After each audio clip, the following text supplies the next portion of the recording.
Selamat malam, selamat bergabung di Nyator 3, Arsip Puisi Madura, Arsip Puisi Penyair Madura. Malam ini kita akan ngobrol bersama salah satu penulis Madura, yaitu Royan Julian. Selamat bergabung semuanya teman-teman. Selamat malam Kak Royan. Selamat malam Ridho. Suara saya jelas ya? Mantap. Suaranya mantap. Semoga nanti diskusi kita mantap ya. Oke, jadi teman-teman diskusi kita akan santai, rileks. Kita akan ngomongin soal puisi dan temanya puisi dan tatapan. Jadi akan kita bahas sebentar. Tapi sebelum ke sana, saya akan memperkenalkan siapa Royan Julian dulu. Meskipun teman-teman sebenarnya bisa ketik di Google Royan Julian dan di sana bertebaran.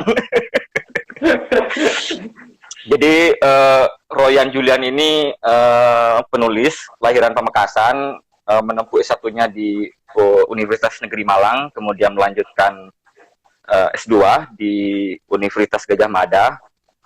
Royan sudah menerbitkan beberapa buku. Saya nggak hafal bukunya karena udah banyak, tapi yang diterbitkan itu ada buku puisi, cerpen, novel, novela, dan juga kayaknya non-fiksi juga ada gitu ya. Nah, soal judul-judul buku yang udah diterbitin, silakan teman-teman cari sendiri di Google. Saya nggak hafal. Sekarang Royan mengajar di Universitas Madura dan juga bergiat di komunitas Civitas Koteka. Dia juga beberapa kali mendapat penghargaan. Saya juga lupa penghargaan apa aja. Yang penting penghargaan itu udah menarik kayaknya. Penghargaan dan juga beberapa kali mengikuti residensi oleh Komite Buku dan juga yang terakhir tampaknya pengiriman sastrawan ke wilayah 3T gitu ya, yang baru saja dilaksanakan. Nah, Royan Julian menulis puisi, menulis esai, menulis novel juga, menulis cerpen tentu saja, dan karya-karyanya bisa kita temukan di internet, di koran-koran, dan juga di toko buku. Silakan beli. Oke teman-teman, malam ini kita sebagaimana teman-teman lihat di pamflet itu yang kami sebar, ngomongin soal puisi dan tatapan. Apa sih yang dimaksud dengan tatapan ini? Kita akan ngobrolin puisi Madura, puisi yang ditulis oleh penyair-penyair Madura, baik penyair yang tinggal di Madura maupun penyair yang tinggal di luar Madura, yaitu teman-teman yang mungkin kuliah di luar Madura gitu, yang juga menulis puisi dan menerbitkan puisi-puisinya. Nah, tetapi malam ini kita khusus ngobrolin puisi-puisi yang ditulis oleh penyair Madura tentang Madura gitu. Gimana apa yang disebut terapan itu adalah bagaimana teman-teman Madura ini, teman-teman penyair ini melihat Madura, bagaimana Madura direpresentasikan, bagaimana Madura juga dikritisi gitu. Nah, persoalan tatapan ini karena puisi juga adalah sebagai satu produksi pengetahuan, di mana di situ kita nggak cuman ngobrolin bentuk estetika, diksi, metafora atau dan segala macam gitu, tetapi juga bagaimana puisi itu merepresentasikan sesuatu tentang satu hal gitu ya, ini tentang Madura. Nah, kita akan ngobrol di sekitar itu gitu, bagaimana teman-teman Madura ngelihat Madura gitu dari dalam puisi-puisinya. Nah, sebaiknya kita mulai dari mana dulu nih Kak Royan? Pertanyaan dulu aja kali ya, pertanyaan aja dulu. Nah, oke, sebelum masuk ke tema ini, teman-teman Kak Royan bisa cerita nggak dulu soal bagaimana ekosistem puisi atau kepenyairan di Madura. Kepenyairan bukan subjeknya sih sebenarnya, tapi puisinya. Kita nggak ngobrolin soal subjek atau penyairnya, kan itu nggak penting banget sih. Kita ngobrolin karyanya, produksi pengetahuannya.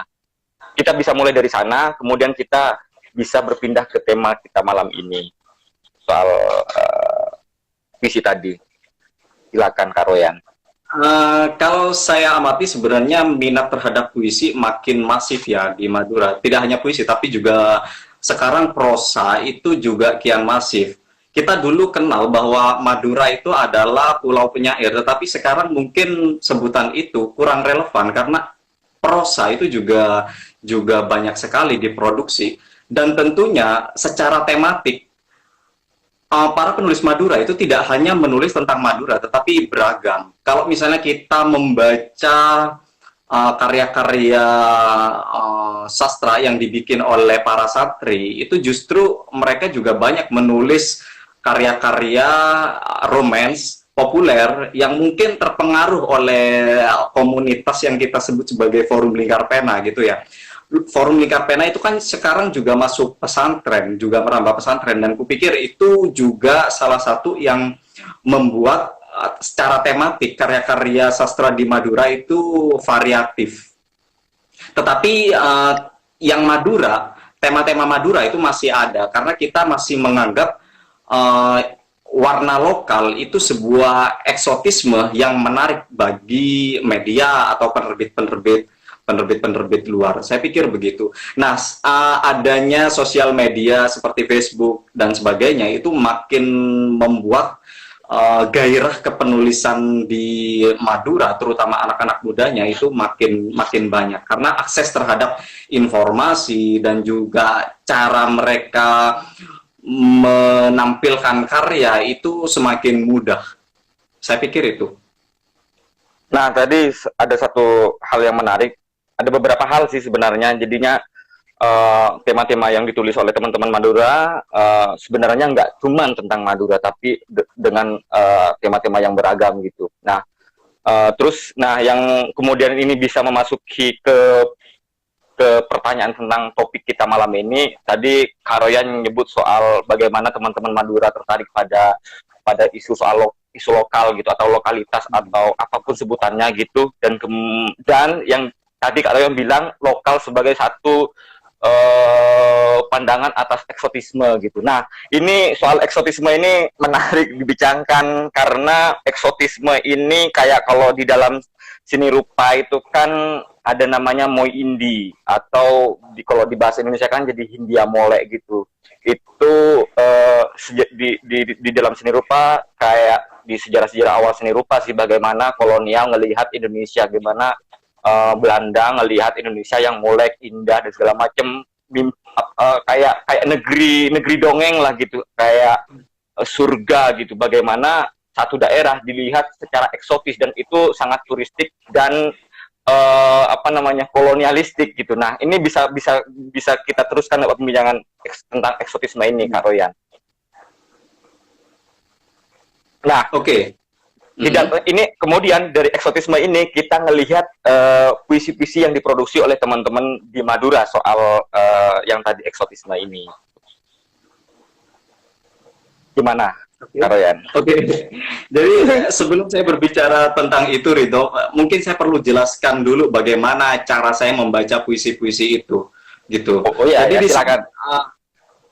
Jadi begini, saya memang sudah menulis poin-poinnya dan mungkin nanti agak ngerpe gitu ya.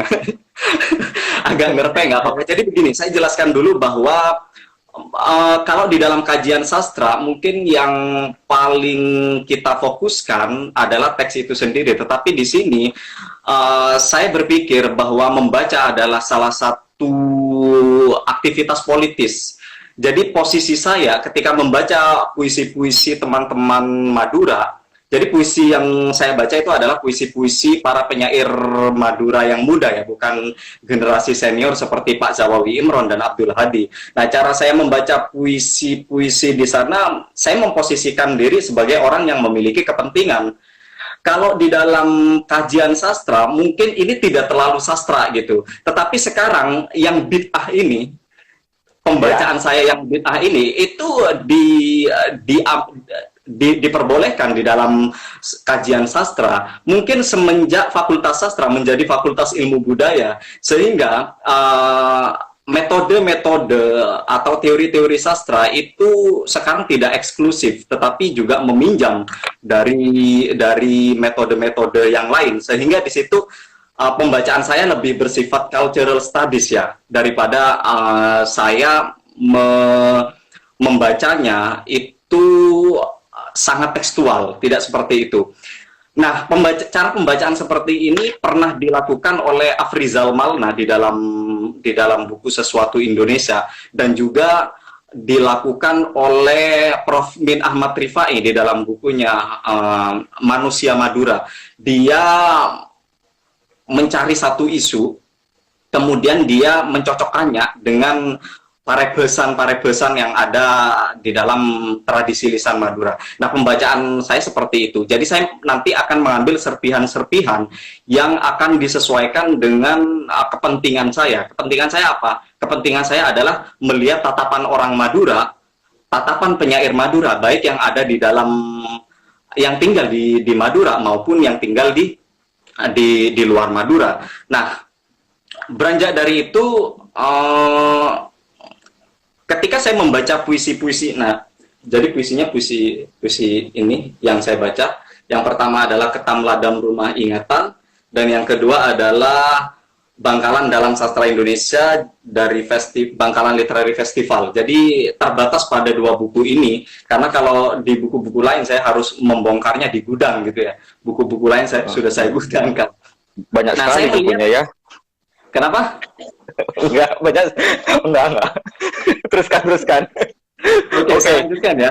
Jadi pertama-tama yang saya amati itu para penyair Madura melihat yang feminin itu pada sisi Madura adalah yang natural. Jadi alam itu digambarkan sebagai sebuah entitas yang feminin gitu. Nah, yang feminin ini muncul misalnya di dalam puisi Halil Tirta. Itu dia menulis puisi yang judulnya Ladang. Itu penggambaran puisinya sangat karnal gitu ya, sangat korporeal. Karnalnya itu karnal yang feminin. Dia menggambarkan puisi itu, misalnya dia menulis perut, tanah itu sebagai perut, kayak gitu. Padi itu cantik. Ini di dalam puisi Irfan Solihin. Sedangkan laki-laki itu adalah hama gitu. Laki-laki di situ kita tentu harus menelisik ya apa yang dimaksud dengan hama. Tapi kita tahu bahwa laki-laki dalam kebudayaan, dalam wacana tentang Madura itu kebudayaan. Yang maskulin itu yang kebudayaan. Nanti akan saya bahas itu. Kemudian manusia lahir dari rahim tanah, menyusu kepada binatang. Itu di dalam puisinya Kamil Dayasawa. Ada lagi puisi Gili Yang, itu adalah perawan, misalnya dalam sebuah puisi. Gili Yang ini jadi ada 3 judul puisi yang judulnya Gili Yang. Dari saking eksotisnya Gili Yang, itu ada 3 penyair yang menulis puisi. Salah satunya adalah Sofyan R. Zaid ya. Dia menulis judul Gili Yang. Nah, yang menarik itu adalah puisi Fadil. Fadil ini penyair dari Sampang ya. Dia itu membuat puisi, dan dia selalu menyebut puisinya itu ditujukan kepada orang yang bernama Zainab. Jadi Zainab ini kita anggap sebagai seorang gadis.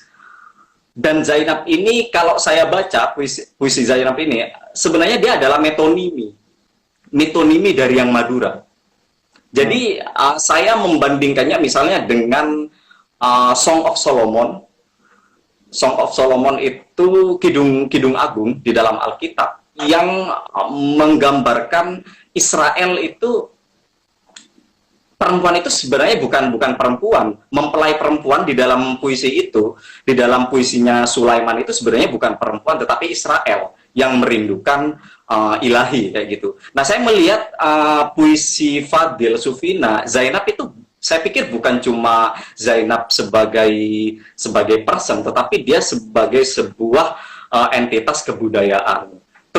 Dan bisa juga dia adalah alam. Sorry, bukan entitas kebudayaan, tetapi adalah entitas alam seperti itu. Dia mengubah Madura yang alam itu menjadi metonimi Zainab. Itu yang saya lihat.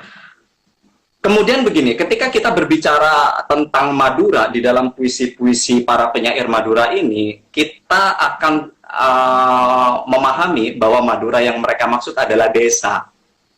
Jadi saya simpulkan, sebenarnya para penyair Madura ini orang kampung semua.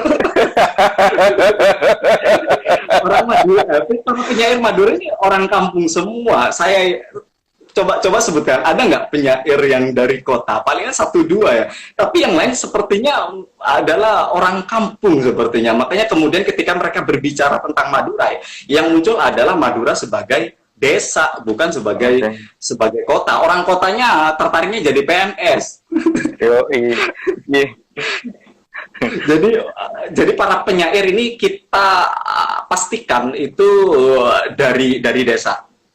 Nah, Madura yang desa itu nanti akan dikonfrontasikan dengan kota itu. Oke, itu akan dikonfrontasikan. Tapi apa yang disebut kota di sini, Karoyan? Apa yang disebut kota di sini? Di sini kota itu adalah sebuah ruang yang di dalamnya modernitas sudah masuk. Ada pembangunan dan sebagainya. Ya, kota yang dimaksud ya cukup klise sebenarnya, yaitu kota yang kita ketahui selama ini di dalamnya ada modernitas dan sebagainya. Nah, kota ini adalah soalnya kalau tetap nongkrong di 4 kabupaten maupun di kota itu tetap pakai sarung masalahnya. Oke. Itu bingungnya di desa ya. Kecamatan itu bisa jadi kota di sini. Misalnya Pakong gitu ya. Yeah. Orang Pakong sendiri bilang Pakong itu bukan desa, jadi Pakong City gitu kan. Nah, di sini di sini terus. Kota digambarkan sangat maskulin dan dia menghancurkan desa yang feminin itu. Desa kan identik dengan alam dan sebagainya. Nah, yang kota itu yang feminin. Yang maskulin. Tetapi kota ini ternyata tidak hanya menghancurkan yang feminin, yaitu yang desa, tetapi dia menghancurkan maskulin yang lain. Apa itu maskulin yang lain? Itu yang kita maskulin yang lain. Jadi kota ini adalah entitas yang maskulin dan dia menghancurkan maskulin yang lain. Nah, maskulin yang lain ini apa? Ridho bisa nggak menangkap? Ya apa? Aku nunggu ini. Apa itu? Maskulin yang lain adalah budaya tradisional yang kemudian mungkin kita sebut sebagai lokalitas. Nah, yang desa tadi itu ya, itu welcome, dia permisif terhadap yang maskulin yang tradisional, tetapi dia tidak welcome terhadap maskulin yang sudah dimasukin modernitas tadi. Ini saya berbicara dalam kerangka pikiran para penyair Madura ya, gitu. Okay. Jadi saya melihat di situ yang dikonfrontasikan juga selain antara maskulin kota tadi dengan desa, itu juga maskulin kota dengan maskulin yang tradisional. Nah, sebenarnya itu wajar gitu ya. Sebenarnya itu wajar. Mungkin mereka sebentar dulu. Ini kita belum belum fix soal ngomongin soal maskulin kota dan maskulin yang dibayangkan oleh teman-teman ini. Jadinya apakah maskulin kota itu sebenarnya kita sedang membayangkan Madura sebagai satu kota yang karena kota dalam konteks ini kan kota dia bukan hanya dimaknai sebagai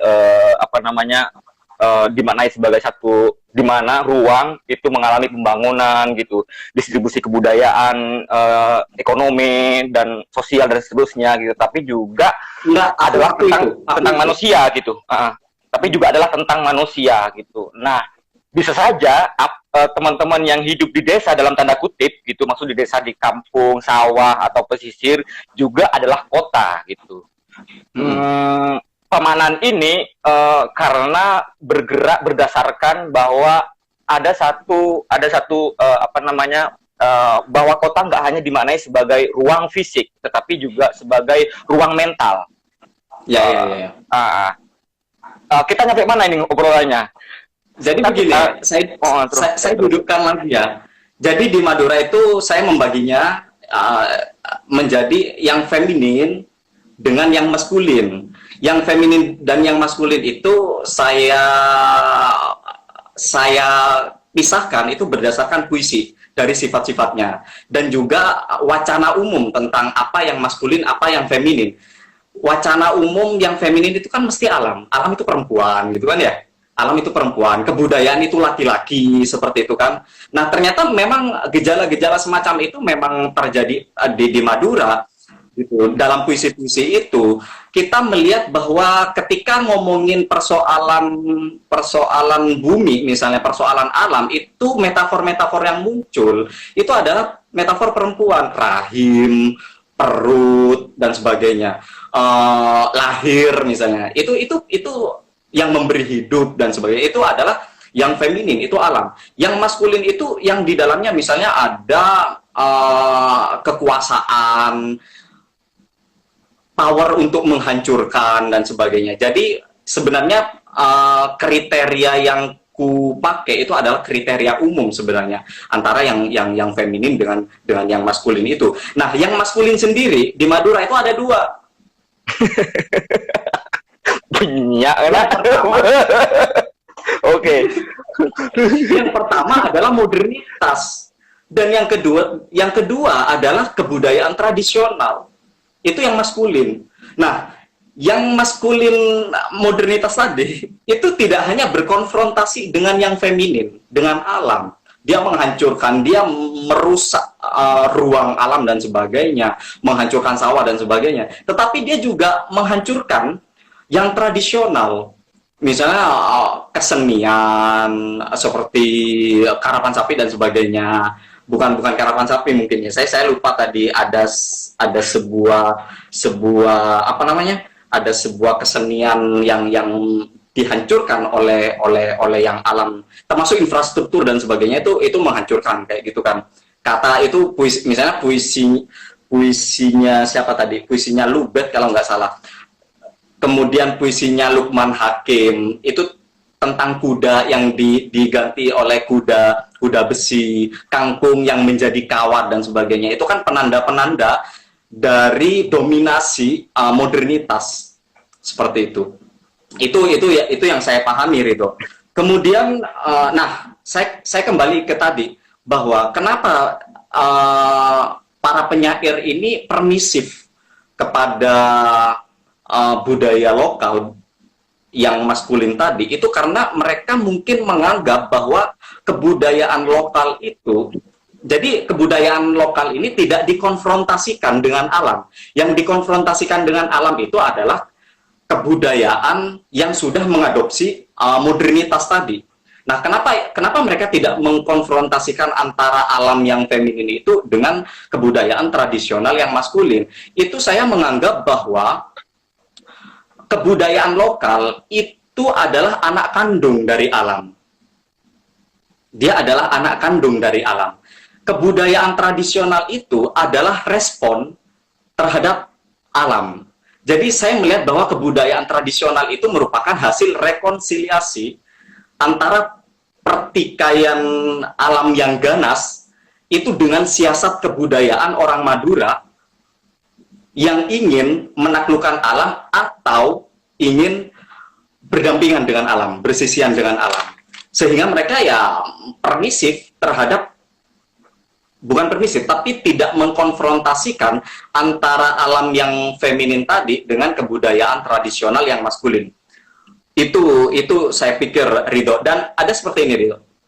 Nah, saya membayangkan, gimana? Ya, terus. Saya membayangkan apa?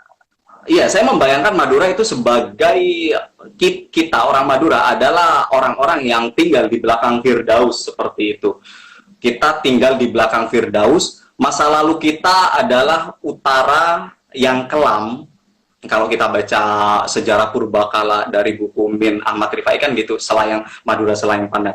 Jadi kita adalah utara adalah masa lalu kita yang kelam, sedangkan selatan itu adalah masa depan kita yang cerah. Jadi misalnya rumah-rumah orang Madura, rumah tradisional itu menghadap ke selatan karena mereka membayangkan visi yang indah seperti itu. Selatan adalah utopia orang Madura, dan di selatan kita itu ada Jawa ternyata yang gemah ripah loh Cinawi.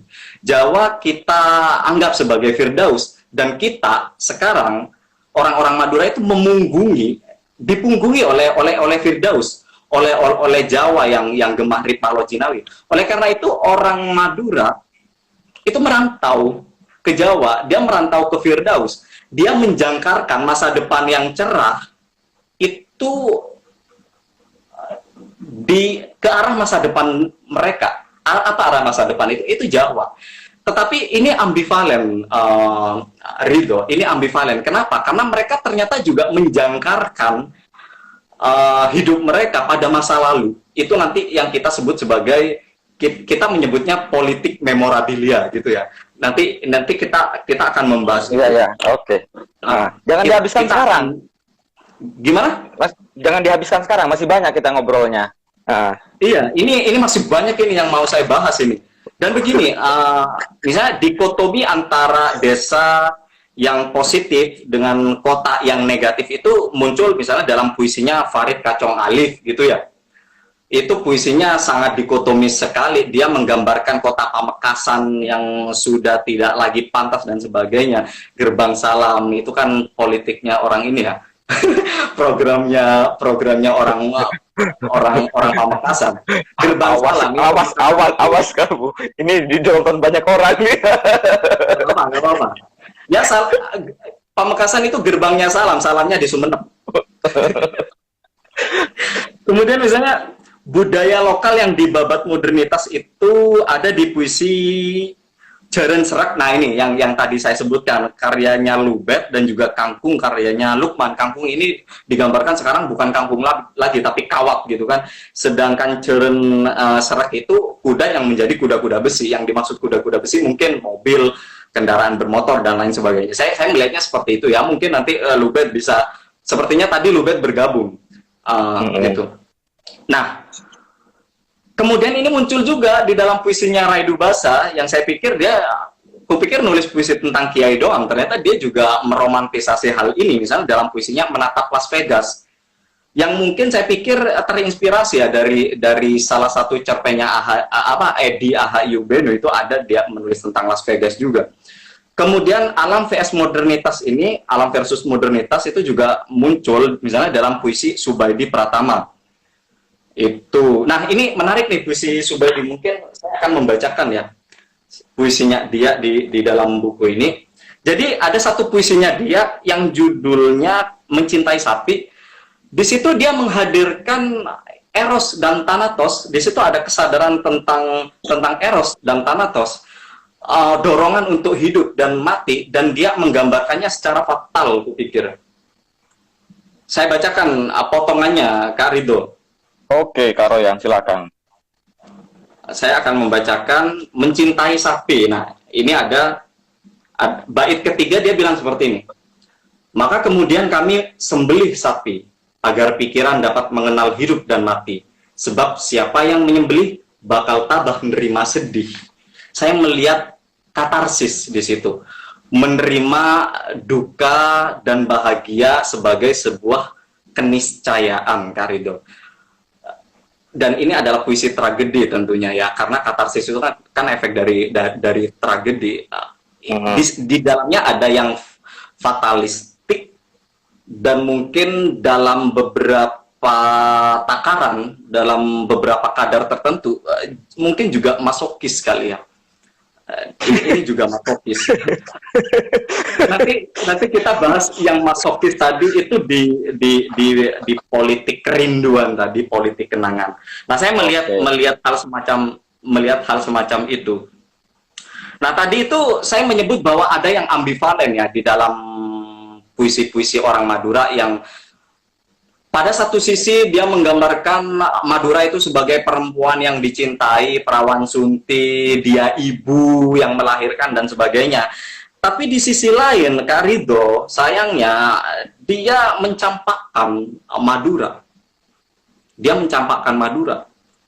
Madura adalah perempuan yang saya membayangkan saya membayangkan Madura adalah seorang perempuan yang mandul, maka merantau itu adalah solusinya, merantau ke Firdaus gitu ya, salah satunya di Jawa. Nah, ini istilahnya kita meminang perempuan lain ya di tanah rantau dan meninggalkan Madura yang mandul gitu. Karena tanah rantau itu dianggap sebagai sebuah kesuburan gitu. Nah, yang paling tampak itu Kak Ridho itu di dalam puisinya Badrul Munir.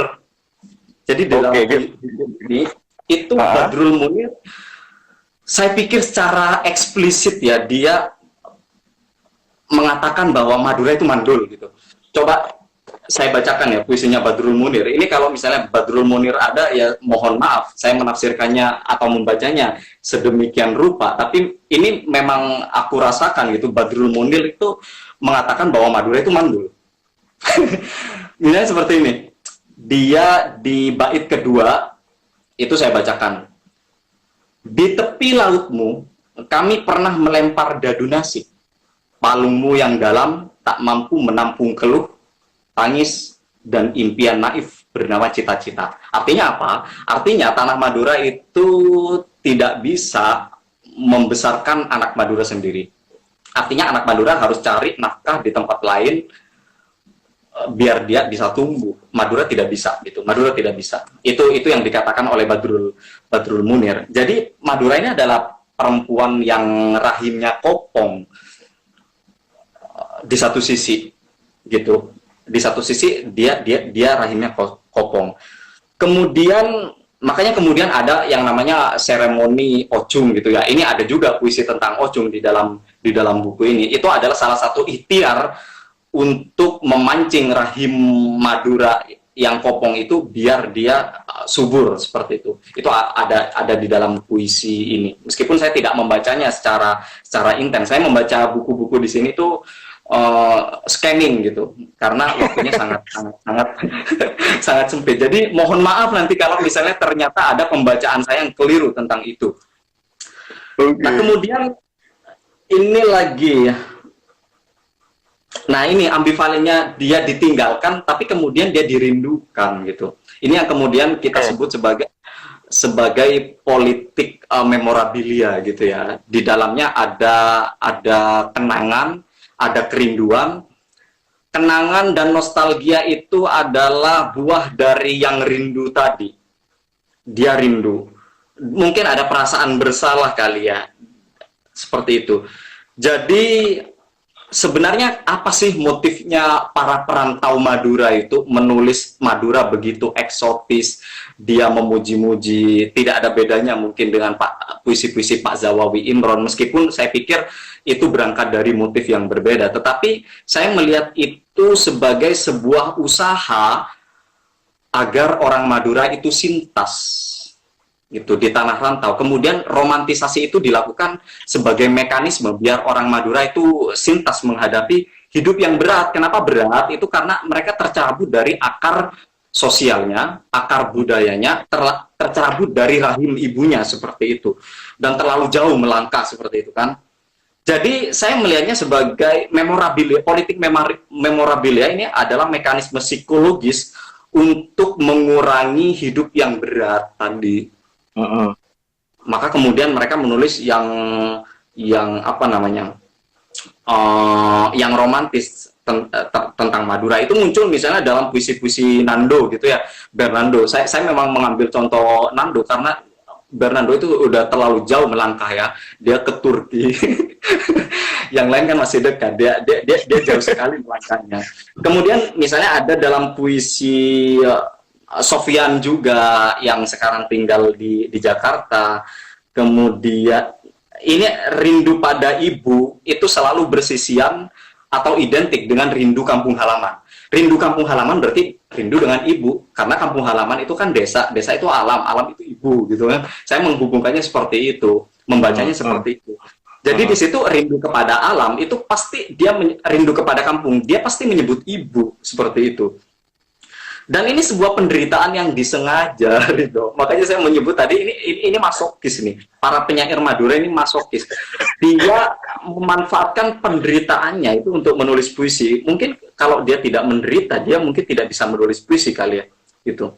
Ini juga misalnya muncul di dalam puisinya, masokisme ini muncul dalam puisi Sule Subaweh. Dia menulis tentang Ojen Tampes. pesantren Ojen Tampes yang merupakan pesantren tertua di Indonesia konon, itu yang ada sebelum sebelum Wali Songo, itu abad ke-11. Dia me, dia meratapi sesuatu yang hilang, tetapi yang hilang itu disengaja gitu. Kita sendiri yang menghilangkannya. Ini kan sebenarnya sejenis masokisme, saya pikir, kalau seperti itu. Nah, konklusinya apa? Saya menyimpulkannya seperti ini, Ridho. Ini pernyataan saya yang terakhir ya. Nanti kita diskusi mungkin. Nah, para penyair ini masih banyak nggak waktunya? Oh, ya jangan banyak-banyak, kita nggak ngobrol ini masalahnya nanti pertanyaan tuh. Enggak, ini tinggal dikit, ini tinggal dikit. Oke. Jadi saya melihat puisi-puisi penyair Madura itu adalah nubuat tentang masa depan suram Madura gitu. Nah, mereka meratapi realitas yang sebenarnya niscaya ya. Kenyataan orang Madura itu sebenarnya fine-fine aja dengan hal semacam itu. Kita tahu bahwa orang Madura itu kosmopolit, Ridho. Mereka bisa menerima apapun gitu kan. Dan Suramadu menyediakan itu semakin mempertebal atau semakin menegaskan secara simbolik gitu ya, menegaskan kosmopolitanismenya orang Madura. Nah, penyair memandang kebudayaan itu seperti museum. Dia tidak bisa diotak-atik, dia beku, dia rigid. Nah, padahal kebudayaan lokal itu kan seperti yang Ridho tadi sebut, itu bukan sebuah kebudayaan yang tunggal, tetapi dia merupakan oplosan dari berbagai macam kebudayaan, termasuk yang asing seperti itu. Nah, bagi saya semua kebudayaan itu enggak ada yang genuine, Ridho. Saya mengamini apa yang dikatakan oleh Baba bahwa kebudayaan itu adalah ruang ketiga. Jadi bagi saya kebudayaan sekarang itu ruang ketiga, kecuali mungkin suku Mentawai gitu ya, yang terisolasi, yang soliter, itu mungkin masih genuine. Tetapi kebudayaan apapun sekarang saya pikir adalah ruang ketiga. Nah, apa yang disebut sebagai yang otentik? Yang otentik itu adalah konsensus gado-gado dari yang kultur-kultur yang saling menancapkan pengaruh itu. Itu saya pikir. Alah, banyak banget. Gila. Gimana cara diskusikan ini? Soalnya dari beberapa hal tadi kita bisa membicarakannya lebih jauh. Juga ada Fauzi juga. Pertanyaannya panjang banget dia itu. Gak sabaran Siapa banget ini? orangnya memang. Fauzi Bala. Oh iya.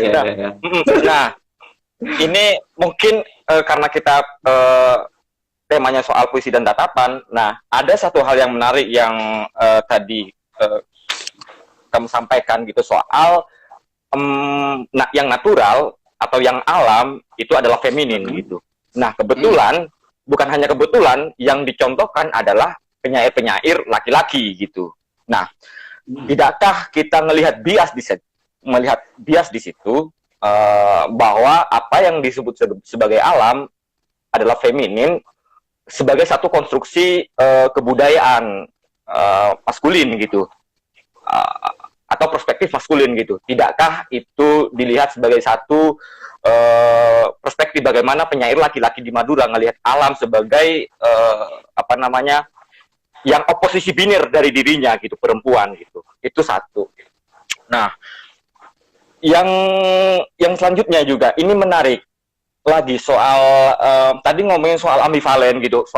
Kata-kata ambivalen, ruang ketiga, liminal, ruang ambang itu kan di dalam kajian pasca kolonial gitu ya. Nah, juga kita mengalami satu konstruksi sosial yang sangat keras juga gitu, bagaimana kolonialisme juga memandang kita gitu, memandang orang-orang Madura gitu. Itu kan juga bagaimana kita dikonstruksi oleh pandangan kolonial gitu.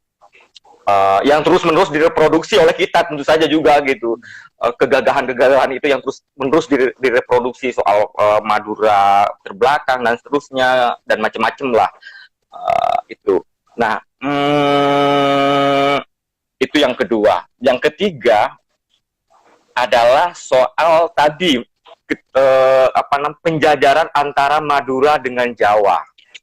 Nah, di puisi-puisinya teman-teman ngelihat di beberapa puisi yang tadi contohkan, di Jawa dilihat sebagai sesuatu kebudayaan yang maju gitu, atau dia lebih di depan ketimbang orang Madura gitu.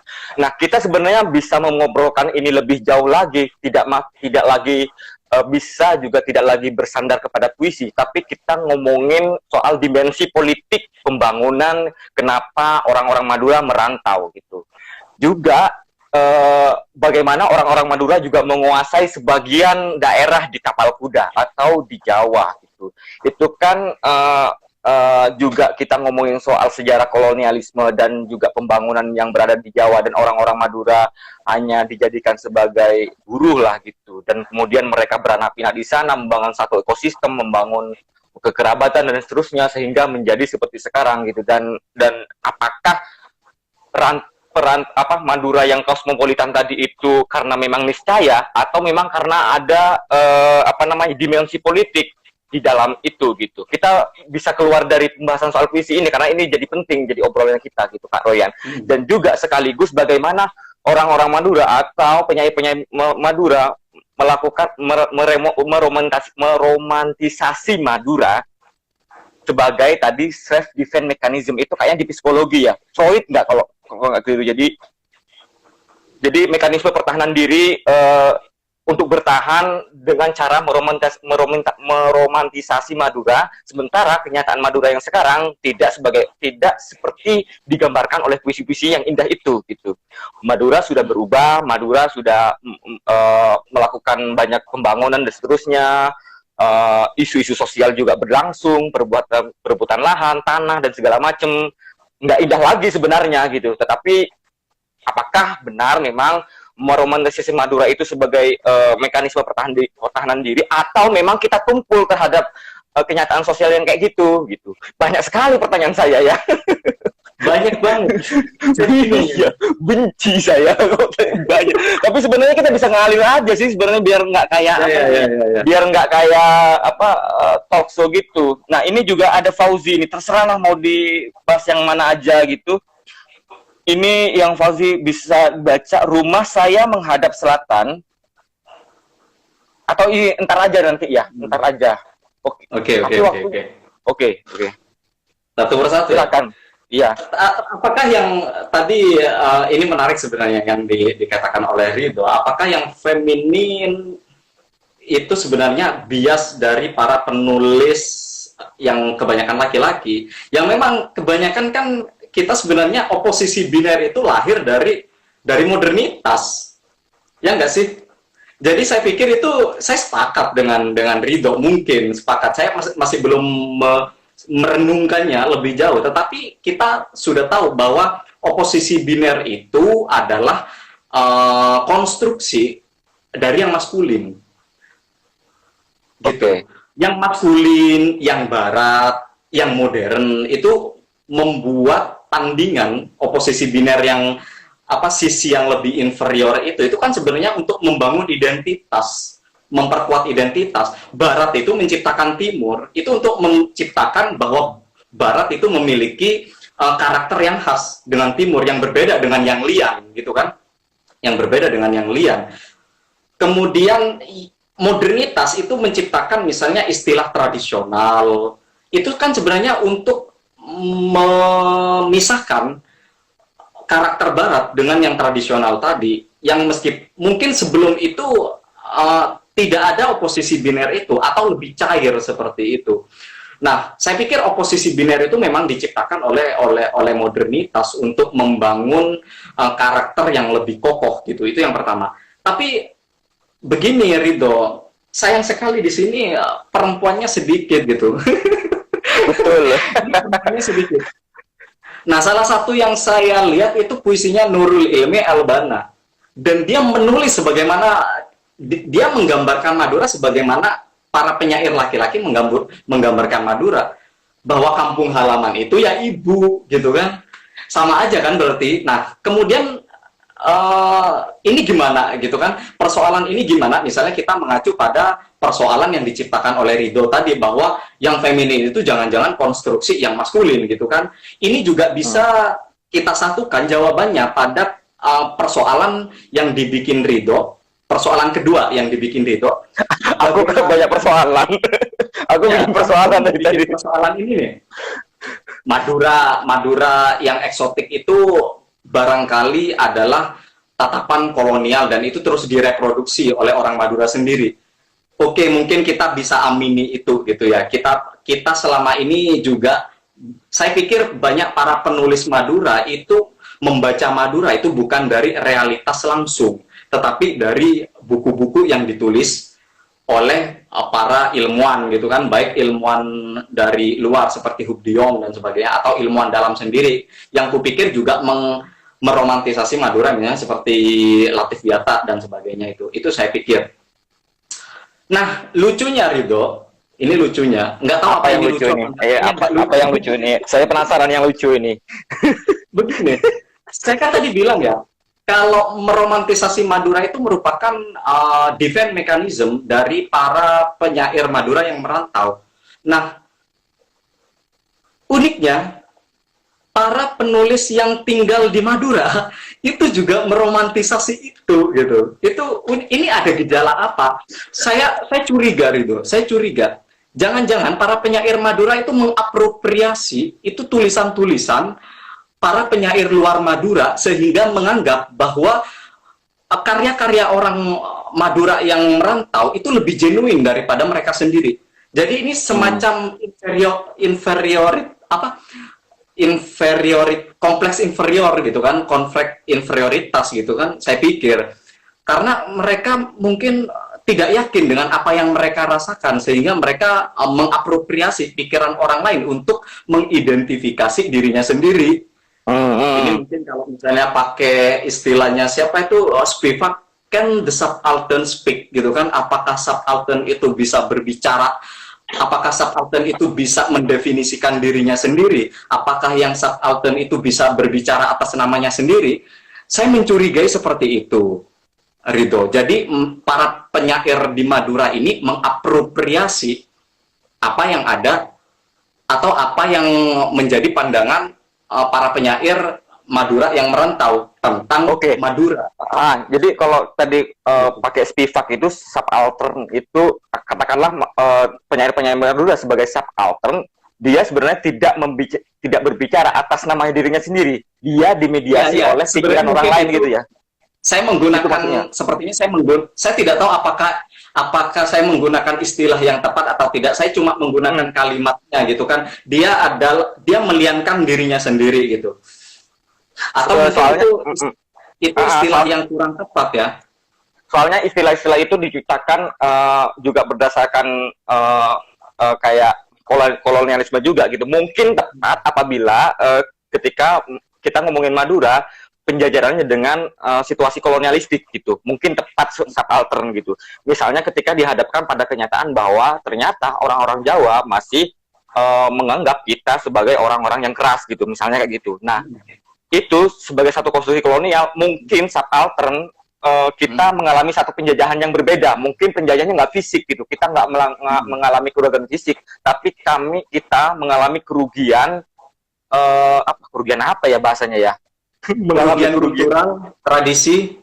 Iya, bisa jadi gitu, karena kita didefinisikan oleh orang lain gitu. Sementara ketika kita hendak mendefinisikan kita sendiri, kita meminjam dimediasi oleh pikiran orang lain gitu. Kita sebenarnya nggak bisa ngomong apa-apa gitu dalam konteks Spivak tadi, subaltern itu mungkin. Tapi jangan-jangan kita keliru pakai istilah ya. Nah makanya saya aku cuma mengutip kalimatnya aja. Maksudnya itu saya gunakan sebagai analogi untuk bilang bahwa orang Madura yang di sini atau penyair Madura yang di sini itu jangan-jangan tidak bisa mendefinisikan dirinya sendiri sehingga dia mengaminkan label dari orang lain gitu. Misalnya label orang lain kan Madura itu keras, terus kita aminkan. Orang Madura itu suka caro, kita aminkan. Misalnya dalam puisi-puisi kita yang bertaburan caro, padahal kalau kita mendengarkan Kiai Faizi itu misalnya bilang bahwa caro itu sebenarnya sudah nggak ada sejak tahun 80 gitu kan, sejak tahun 89, kalau sejak tahun 80-an nggak ada, tetapi kenapa itu terus-menerus direproduksi? Kenapa penyair Madura sendiri tidak menulis yang kontemporer di Madura, misalnya Madura United gitu kan, atau apalah gitu, itu saya pikir kenapa menulis masa lalu? Nah ini sebenarnya termasuk otokritik juga, Ridho, pada diriku. Ketika aku membaca puisiku di sini, ternyata romantis juga. Ini semacam otokritik sebenarnya untuk kita. Kenapa kita masih terus menatap ke masa lalu sebagai sebuah kejayaan seperti itu, atau Oke. sebuah dunia yang ideal seperti itu, Ridho? Tadi itu kita ngobrolin sebenarnya ketika kita ngomongin soal meromantisasi Madura gitu. Nah, sebenarnya ketika ngomongin soal romantisasi atau kata-kata yang merujuk pada sana, sebenarnya kita sedang ngomongin soal memori gitu. Ngomongin soal ingatan, kenangan segala macam. Nah, di dalam kayak studi memori gitu, kan ada kan studi-studi atas memori, atas ingatan masa lalu. Sebenarnya ketika kita ngomongin soal masa lalu, itu kita nggak penting lagi ngomongin apakah masa lalu itu benar atau itu salah gitu. Tetapi bagaimana masa lalu itu dikonstruksi oleh yang kini gitu. Nah, saya nggak tahu puisi-puisi yang tadi, yang indah tadi, bagaimana teman-teman mempresentasikan alam dalam puisi-puisinya sebagai yang feminin tadi, dan kemudian juga diksi yang dipakai itu diksi-diksi yang mungkin bisa dikatakan lembut itu. Nah, konstruksi masa kini apa sebenarnya yang sedang bekerja ketika ngomongin soal Madura gitu. Beberapa misalnya teman-teman ngomongin soal tadi Ocung gitu ya, ngomongin soal Ocung, meskipun Ocung mungkin sampai sekarang masih ada, tetapi kan nggak sebanyak dulu ya. Nah, kita katakanlah Ocung sebagai memori gitu. Nah, ketika kita ngomongin itu, konstruksi apa yang sedang dipakai oleh penyair-penyair Madura gitu? Konstruksi masa kini apa yang dipakai oleh penyair-penyair Madura ketika dia ngomongin soal masa lalunya gitu? Karena bisa ini nggak, kita bisa ngobrolin itu nggak kalian? Enggak, sebenarnya hal itu kan sudah saya jelaskan tadi, Kak Ridho. Itu semacam, saya melihatnya sebagai mekanisme pertahanan, sebagai cara untuk sintas, sehingga menghadirkan yang masa lalu. Tetapi memang perlu apa yang dikatakan Ridho itu memang perlu dicurigai juga. Karena apa yang masa lalu itu jangan-jangan adalah definisi yang diciptakan oleh kolonial terhadap kita, sehingga kita menganggapnya sebagai sebuah kebudayaan yang genuine. Kita ketika ngomongin Madura, misalnya Madura yang tradisional, itu seringkali kita juga melupakan Madura yang lain. Misalnya, meskipun enggak juga sih sebenarnya, tapi lebih banyak kita, misalnya ketika kita ngomongin Madura, yang muncul adalah ikon-ikon besar, kayak gitu kan. Narasi-narasi besar seperti sapi, yang sering muncul begitu. Sapi, gitu kan. Kemudian celurit, kemudian carok. Tetapi kita melupakan Madura yang feminin. Nah, ada lagi satu Madura yang feminin yang menurut saya yang luput kita sebentar tadi. Oke, sebentar. Nah, ini kita ntar lagi Instagram akan mati karena sudah 1 jam, kita akan hendak 1 jam beberapa menit lagi. Nah, kita yang tadi yang terakhir ini, yang feminin tadi itu, Madura yang feminin itu, kita buat sekali lagi sedikit, mungkin nggak banyak, siaran langsung lagi karena nggak akan cukup kalau ngomongin yang tadi. Jadi kita saya akan close dulu, tutup dulu, kemudian akan kembali lagi ke sini melanjutkan yang yang feminin tadi itu ya, Karo ya. Ini udah mau 19 mau jam 8 ini, jadinya kita nggak cukup karena Eman karena ya oke ya. Teman-teman, ini tampaknya sama seru, dan tapi sekarang kita ada rezim Instagram sebenarnya yang harus menyudahi obrolan selama 1 jam, tapi kita akan lanjutkan sebentar lagi, jangan kemana-mana. Sebentar lagi kita akan kembali lagi langsung di live saya, arsip puisi penyair Madura, maksudnya kami, bukan saya, arsip puisi penyair Madura dengan Royan Julian. Oke. Tunggu ya beberapa menit lagi. Oke, Kak Royan. Ini komennya Mas Umar Fauzi bisa sambil dibaca kayaknya.